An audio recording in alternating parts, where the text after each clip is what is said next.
मंडळी, वास्तुशास्त्राप्रमाणे तिजोरीत काही वस्तू ठेवल्याने व्यक्तीला धनदेवतेचे आशीर्वाद मिळतात. शिवाय तिजोरी ही पैशांनी सदैव भरलेली असते आणि पैसा खेळता राहतो. त्यामुळे तिजोरीत 3 वस्तू आवर्जून ठेवाव्यात. त्यातली पहिली गोष्ट म्हणजे हळद. हळदीचा गोळा नेहमी तिजोरीत ठेवावा. ते अतिशय शुभ मानलं जातं. त्यामुळे घरातील सदस्यांवर देवी लक्ष्मीची कृपा कायम राहते. जर तुम्हाला जीवनात पैशांसंबंधी काही समस्या असतील तर पिंपळाच्या पानावर लाल शेंदुराने ओम लिहावं व ते तिजोरीत ठेवावं. हा उपाय सलग 5 शनिवार करावा.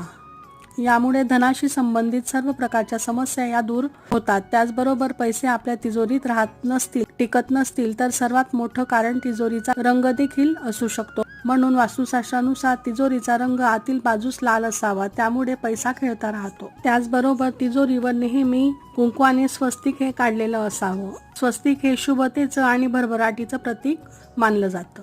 श्री स्वामी समर्थ.